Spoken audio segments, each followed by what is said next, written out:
আসসালামু আলাইকুম। ভূতের গল্প কথা ইউটিউব চ্যানেলের শ্রোতা বন্ধুরা, আশা করি আপনারা সকলেই ভালো আছেন অ্যান্ড ভালো দলে আছেন। আজকে সানডে স্পেশাল ইমেল এপিসোডে আপনাদের সকলকে স্বাগতম। আজকে কিন্তু হিউজ পরিমাণ স্টোরি কালেক্ট আছে আমাদের সাথে। যারা স্টোরি শেয়ার করতে চান, আমাদের অফিসিয়াল ইমেল অ্যাড্রেস ভূতের গল্প কথা @gmail.com, এইখানে আপনাদের কাঙ্ক্ষিত ঘটনাগুলো আমাদের সাথে শেয়ার করুন। যেভাবে লেখা আছে আমি সেভাবেই বলছি। আসসালামু আলাইকুম। ভূতের গল্প কথা ইউটিউব চ্যানেলের শ্রোতা বন্ধুরা, আমি এসপি রিপাত খান। আজকে আপনাদের মাঝে শেয়ার করব আমার জীবনে ঘটে যায় এক লোমহর্ষক ঘটনা। শুনেছি যেখানে বিড়ালের আনাগোনা আছে সেখানে ভূত, জিন বা কোনো অপশক্তি আসতে পারে না, কিন্তু ঘটনা যদি বিপরীত হয়। ঘটনার দিন রাত্রে আমার বাসায় ফিরতে বেশ কিছুটা রাত হয়ে যায়। বাসায় ফিরে ফ্রেশ হয়ে সবেমাত্র খেতে বসেছি, এর মধ্যে বাইরে থেকে বিড়ালের শব্দ ভেসে আসে। তো আমিও সাত পাঁচ না ভেবে বিড়ালের শব্দের সাথে মিউ মিউ করে কয়েকবার ডেকে উঠি। এই 4 থেকে 5 সেকেন্ডের মধ্যে একটা বিড়াল এসে জোরে আমার হাতে কামড় দিয়ে দেয়। তো এই দেখে আমি আটকে উঠি, এক দৃষ্টিতে বিড়ালের দিকে চেয়ে থাকি। এদিকে আমার আম্মু এবং আমার ওয়াইফ চিৎকার করে। তো কিছুক্ষণ পরে দেখি বিড়ালটি অপরাধী চোখে এক দৃষ্টিতে আমার খাবারের দিকে তাকিয়ে আছে। তো আমরা ভাবি যে বিড়ালটি মনে হয় অনেক ক্ষুধার্ত, যার কারণে খাবার ভেবে হাতে কামড় দিয়েছে। ওই দিন বাসায় মাংস রান্না হয়েছিল, 2 টুকরো মাংস দিতেই বিড়ালটি অনেক তাড়াহুড়া করে খেয়ে ফেলে। তো আমাদের মাথা থেকে এই বিষয়টি নেমে যায়। তখন থেকে বিড়ালটি আমাদের সাথে থাকা শুরু করে। বিড়ালটি সবসময় আমাদের সাথে ফ্রেন্ডলি থাকতো, কিন্তু রাত্রে একা একা ঘুমাতো। তো এইভাবে মাস দেড়েক কেটে যায়। বিড়ালটি এত সুন্দর ছিল যে বিড়ালটির দিকে যে একবার চাইবে সে বিড়ালটির মায়ে পড়ে যাবে।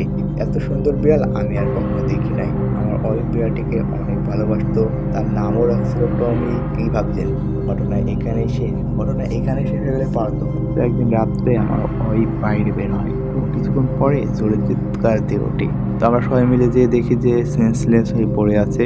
তো আমরা তাকে রুমে আনি এবং অনেক চেষ্টার পরে তার জ্ঞান ফেরে।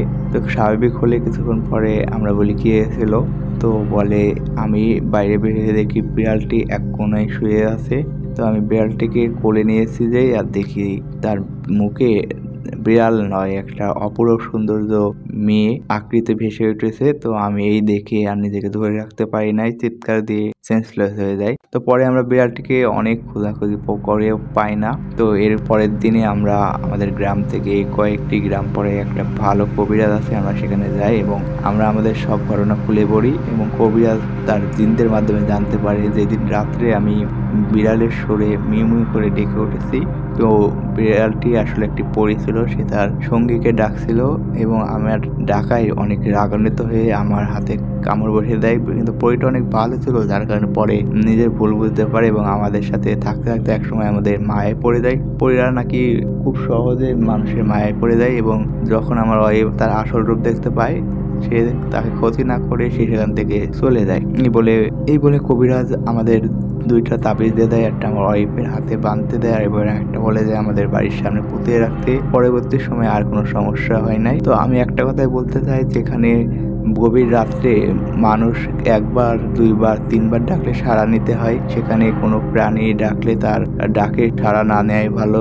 লেখার মধ্যে যদি কোনো ভুল হয়ে থাকে অবশ্যই ক্ষমার দৃষ্টিতে দেখবেন এবং ঘটনা সিলেক্ট হলে অবশ্যই আমাকে জানাবেন। আমার কাছে আরও অনেক ঘটনা আছে। এই বলে এসপি রিপাত খান তার ঘটনা শেষ করেছে। অসংখ্য ধন্যবাদ এসপি রিপাত খানকে এত সুন্দর একটি স্টোরি শেয়ার করার জন্য।